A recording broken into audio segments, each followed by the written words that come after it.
ማን ነው ባፌ የበላበታል? የእናንተ ቃለ መጠይቅ በትንፋሽ ነው እንደሚተላለፈው? ምንም ማለት አይደለም። ምንም ማለት እኮ አይደለም። ሁሉም ሰው እኮ የሚያደርገው አላያችሁንም እንዴ?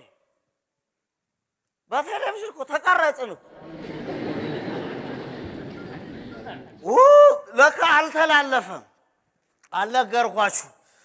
ጠጅ ቤት እኮ አገኙን። ቃለ መጠይቅ ተደርጎልን ለካ ከዜናው በኋላ ይተላለፋል ብለውን ነበር። የነሻምበልና የሱ ባልደረቦች ወዲያው ነው የተላለፈው። በተቀረጸ ማግስት የኛ የነዋሪዎቹ ከዜና በኋላ ይተላለፋል ብለው እየጠበቁ ነበረ። በዜና መደራረብ ምክንያት ነው መሰለኝ ያራዝመውታል። ጠጅ ቤት አገኙና ሰላም ነው ምናምን እያልኩ ገባው። አይተውኛል ብዬ እኮ ነው በቴሌቪዥን። ለካ አልተላለፈ። አንዱ ምን ቢለኝ ጥሩ ደስታ አስመላሽ የእናንተ ቃለ መጠይቅ በትንፋሽ ነው እንደሚተላለፈው?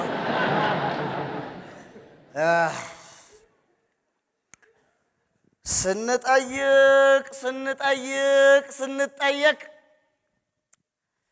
የትና ወዴት አይባል ለምን ቢሉንም እንኳን ከእውነት ይልቅ የመላሽ አፍ ነው ሰው የሚያሳምን። የአመራር ደንቡ ነው።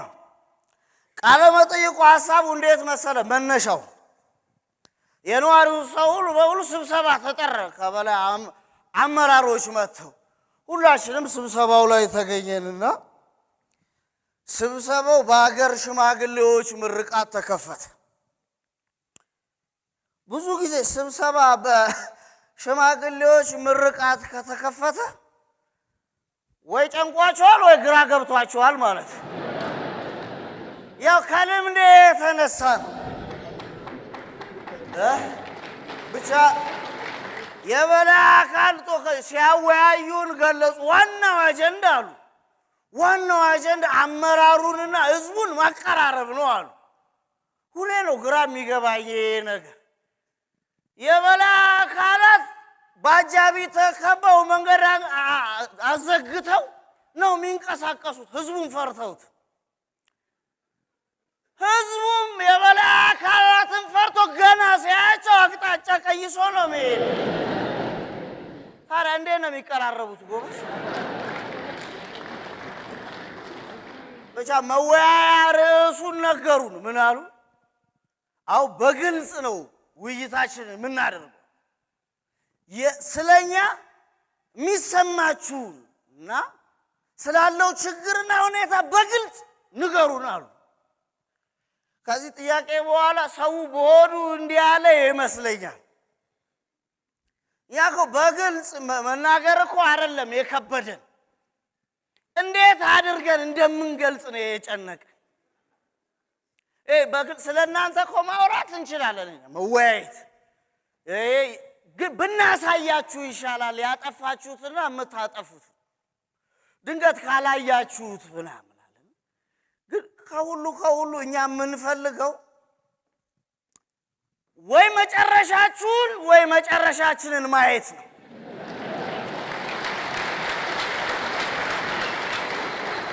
ሰው ቦዱ እንደዛ ያለ ይመስለኛል። መጨረሻችንስ ምትዛ ላይ ሁለት ጓደኛሞች ናቸው አሉ። ሁለት ሰሞን ጭፈራ ቤት እየዞራሉ ውድ ውስኪ በአይነት እያቀያየሩ ነው የሚጠጡት አለ በየሆቴሉ። ከጊዜ በኋላ ወደ ባር ዝቅ ብለው ቢራ ጀመሩ። ከዛ ቀስ በቀስ ክበብ ገቡና ድራፍት፣ ከዛ ጠላሉና መጨረሻ ላይ መንደር ውስጥ አረቄ ጀመሩ። ካቲካላ እየጠጡ በማል አንደኛው ጓደኛ ነፍሴ መጨረሻችን ግን ምንድነው ከዚህ በኋላ አለ። ጓደኛው ዞሮ እያየህ ትጠይቀኛለህ እንዴ? ከዚህ በኋላ እኮ መጨረሻ የለም፣ ካለ እንኳን ያተላ ጉድጓድ ውስጥ መግባት ነው አለ። ሳይ መጨረሻ እናት ብቻ የስብሰባው መጨረሻ ላይ ምን ተነጋገርን?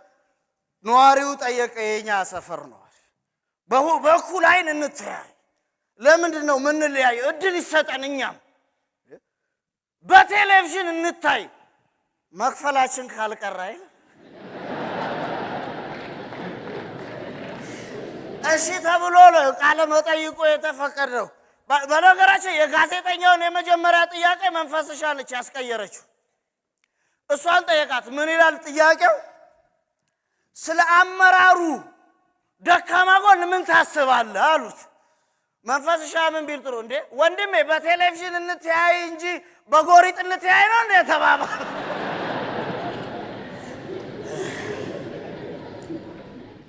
እንደ ተማሪው ላለመሆን እኮ መንፈስሻ ተማሪ በድብቅ የተማሪዎች ምሳቃ ቤት ውስጥ ገብቶ ሰርቆ እየበላ እጅ ከፍንጅ ሲያዝ አተ ሌባ ሲሉት አራል በላው ማለት ምንድነው ሲል አፉን እየጠረገ ማን ነው ባፌ የበላበት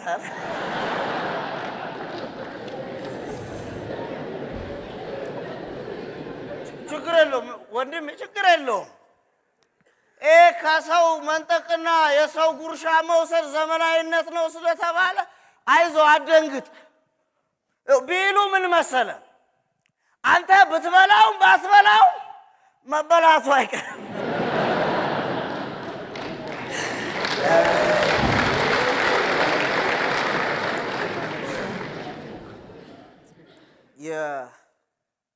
እንደዚህ ስብሰባ አሉ ብዙ አበላላረን ያለ እንደኛ ተሰበሰቡ አሉ ስልጠና ነው እና የስልጠናው ርዕስ ምን ይላል ኢትዮጵያ የ13 ወር ጸጋ የሚል እና አዋዩ መድረክ ላይ እኛ የራሳችን መቁጠሪያ ያለ መገለጫችን ልዩ ሆነ እኛ ብቻ ነን 13 ምናምን አለና የአበል ሰዓት ላይ ሊቀበል ሄደ በቃ እንግዲህ አንድ ቀን ቢሆንም የተሰበሰቡት ቦር ይሰላሉታል ግን ያው በጳጉሜ ወር ነው አሉት በጳጉሜ 5 ቀን ያናቴ መገለጫ መቁጠሪያ ያለ ሰውዬ ግድ የለም በፈረንጆቹ አርጉልኝ በ30 አለ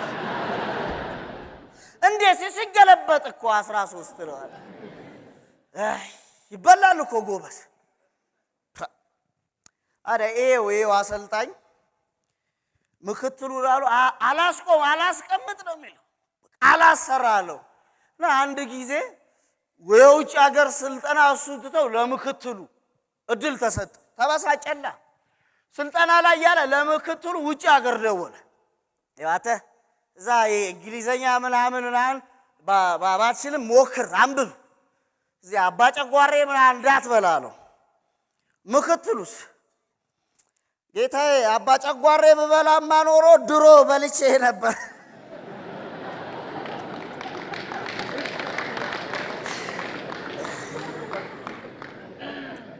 ሰው ብሶበታል እናቴ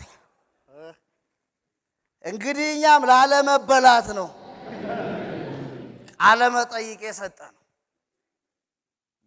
እንትን እኮ ነው ይሄ ኮደክ አይቀር በክቱ ደቅ ይባል የለ ለምን መሰለ በክት ስትወርቅ የልብስ መቆሸሽ ሰው ይጠራል እኔ መሰለ ሰውዬ ገፍተውት እኮ ነው ገፍትረው ትባላል በመናኛው ልብስ ኮደክ ሰካራ ጠግቦ ወድቆ ነው የምትባለው ለዚህ ነው እኔም እንደማይገባ ከመታየት እውነትና እምነትን ተቀብሎ በሚገባ ለመታየትን መርጬ ሐቁን የተናገርኩት ጥያቄው ቀላል ነው ጋዜጠኛው የጠየቀን ሁላችን ነው ሀገር ለእናንተ ምንድናት ይላል ሁሉ በየተራ የሰፈራችን ሰው የተነሳ ጥያቄው መመለስ ጀመረ በመምህር ቀን የተጀመረው ሀገር ለኔ የፊደል ገበታ ነች ሆያትና ፊደሉ ደግሞ ህዝብ ነው ጥሩ መሪ ካገኘ ካስከፈ በስርዓት በአይነቱ ይደረደራል አቅም የሌለው ከሆነ ደግሞ አቦጊዳ ያረጋዋል በታስ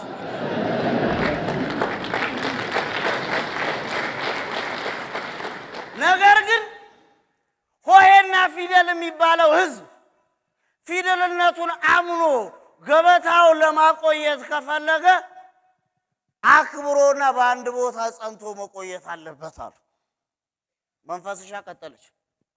ሀገር ለኔ ገበያ ነች፣ ግን ጥሩ ደላላ ትፈልጋለች። የትትብትት ብሎ የሚሸጠውን የሚሸጥ የማይሸጠውን ደግሞ የሚያካስራል። ገበያው ቀላል ነው።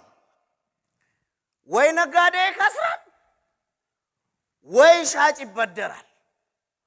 ደላላ ግን ሁሌም አትራፊ ነው። ስለዚህ ለኔ ሀገር ማለት ገበያ ነች። ማማለጣሽ ቀጠሉ። ሀገር ማለት ጠጅ ነች። ባለሙያ ከጠመቃት እያደር እየጣፈጠች ትመጣለች። እንደ ነገሩ ያለ ዕውቀት ገብቶ ደግሞ ስኳሩንም ምኑንም ጨምሮ አጣፍጦ ጠጅ ነው ቢል ጥፍጥናው ከአንድ ቀን አይበልጥም። በንጋታው ጎምዛዛ ነው። ሀገር አሉ እንደ ማር ጠጅ ነች። ብትጠጣት አትጠግብም፣ ታሞቃለች። ልክህንና ቦታዋን ካላወክ ግን ወንድሜ አንገዳግዳ ቱቦ ትከታለች አሉ።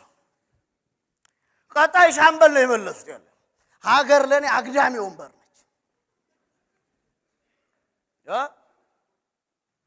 ወንበሩን ህዝቡ አዋቶ ቢገዛው ቢሰራው የአግዳሚው ባለቤት ግን እድሩ ነው። አዛዡ የድሩ ዳኛ። ስትፈልግ ሰርግ ላይ፣ ከሰርግ ላይ አንስተ ለቅሶ ላይ፣ ከለቅሶ ላይ አንስተ ስብሰባ ላይ ታስቀምጧል። እንደፈለክ እየደረደርክ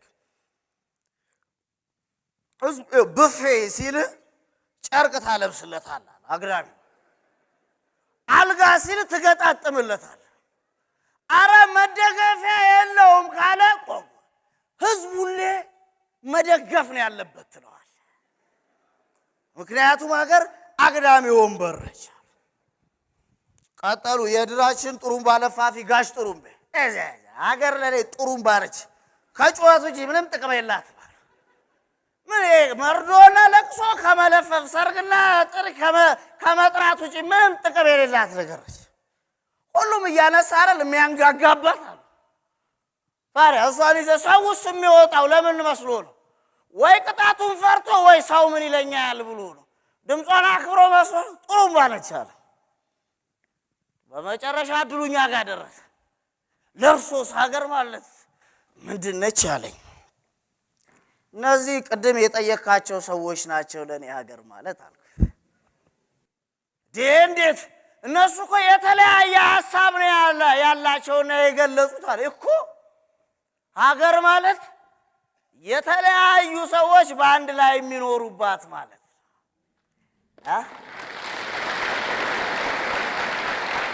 ለኔ ሀገር ማለት የቅድሙ ሰዎች ናቸው አልኩት።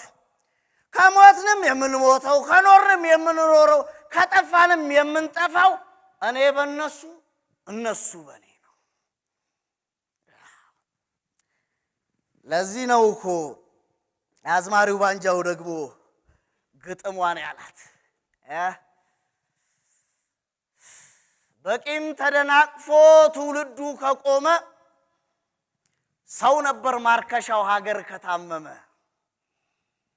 ከልቡ ላይ ቢርቅ የሰላም መንፈሱ ሀገር ነበር ለሰው ጥያቄና መልሱ። ቢቋሰሉም እንኳን ታሪክ እያወሱ ለሰው ተስፋ ደዌ ሀገር ነበር ፈውሱ ያለው።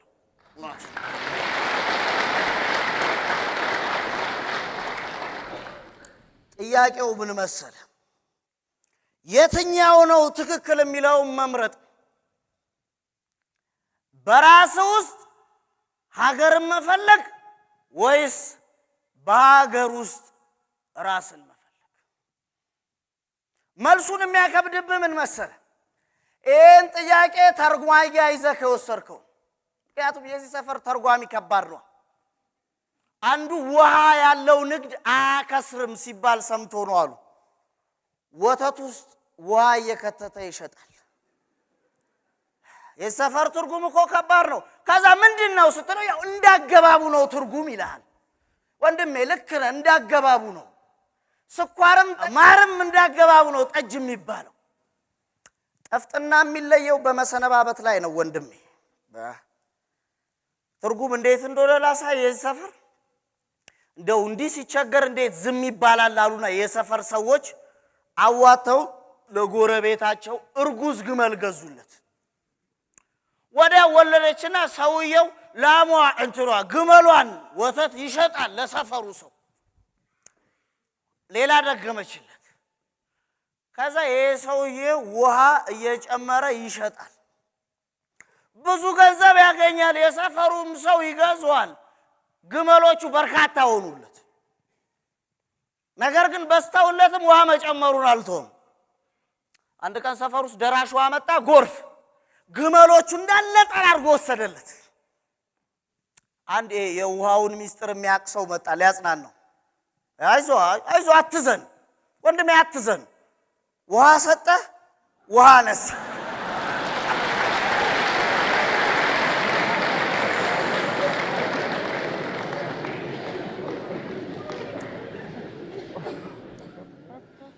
ፍለጋችን ትክክል አይደለም ጎበስ። የት እንደምንፈልግ ማንጋ እንደምንፈልግ ተምታቶብናል። ስለዚህ ፍለጋችንን ማስተካከል አለን። እንዴት መሰለ ይሆንን ያለ ነው። የደቦል አንበሳውና የበጎቹን ታሪክ ታውቀዋል? ደቦል አንበሳ ከበጎቹ ጋር ነው የሚያድረው፣ አብሮ ያደገው። አንድ ቀን እየጋጡ የጫካ አንበሳ መጥቶ ልክ ሲያገሳ እንዳለ ተበታተኑ። ደቦል አንበሳውም ተከትሏቸው መፈርጠጥ። አንበሳው ደንግጦ ተከተለው። ምን ነው ለምን ትሮጣለህ ሲል ልትበላና እንዴ አለ ደቦሉ አንበሳ። ኧረ እባክህ ብሎ ነው አንተ እኮ አንበሳ ነህ አለ። ኧረ አጃጅለ ልትበላኝ አለ። እሺ ግድ የለም ሄደ በጎቹን ጠይቃቸው አንበሳ ነኝ አያምኑኝም አለ። ሄዶ በጎቹን እኔ እኮ አንበሳ ነኝ አላቸው። በጎቹ እየሳቁ ገና ለገና አንድ አንበሳ አሯሯጣቸው ብለህ ትቀልዳለህ አይደል አሉት። ያው አያምኑኝም ብዬ ነው ሲለው ይዞት ወንዝ ዳር መልካቸውን እያሳየው አየህ አንተ እኔን ትመስላለህ የኔ ዝርያ ነህ አለው። ደቦሉ አንበሳም የለም እኔ አንበሳ የምመስል በግ ነኝ አንበሳ ነህ ሲባባሉ ቆዩትን ቆይሽ ብሎ ድምጹን እንለማመድ አንድ ዘዴ ያለኝ ብሎ እንደ አንበሳ አክሳ ሲለው እምበ ይላል። በስንት መከራ ቻለን። አሁን ቀስ ብለ ቁጥቋጦ ውስጥ ሄደ በጎቹን አስደንብራቸዋል። እንደተባለው ሲያደርግ በጎቹ እኔ ደስ ተሰማዋ። ሮጦ አንዷን ሲዘነጥላት ከለመደው ሳርና ቅጠል የሚጣፍጥ ስጋና ደም ሆነለት። ደቦል አንበሳ ቀስ በቀስ ጨረሳቸው አብሮ አደጎቹ። ታሪኩ ሁለት እኮ ነው። አንደኛው የማይተዋወቁ ሰዎች አንድ ላይ ይኖሩና ሲተዋወቁ ይጠፋፋሉ። ሁለተኛው አሳልፎ አሽከርነት ይሰጥና ማንነቱን ስትነግረው ራሱ አይቀበልም። ማንነቱን ቢያውቅ እንኳን ዘግይቶ ነው። ያወቀ ግን ሁሉንም ነገር ያጠፋል። የአንበሳው ጥፋቱ ያለ ቦታው መገኘቱ፣ ያለ ተፈጥሮ። ሰውም በተፈጥሮ መገኘት አለበት። ልክ እንደዚህ ሀገር በሰው ውስጥ መገኘት አለበት፣ በሰው ውስጥ ሀገር መገኘት አለበት። ፍለጋችንን የምንጀምረውና ራሳችንን የምናውቀው ምን ስንቀምስ ነው? ወንድሜ ደም ለጆሮ ምኑ ነው? በሽታው አይደል? ለጆሮ ጠቃሚው ምላስ ነው። ደም ስር ነው ለደም ጠቃሚው። ሁሌ የፍለጋችን መፈክር መሆን ይችል ነበር የሚለው እስከ መቼ ይሆናል? ፍለጋችን ሁሉ በሩቅ ሆኖ መፈራረጃ አይደል? እንዴት እንደሆነ ላሳይ። ሻምበል ታሟል፣ ተኝቷል።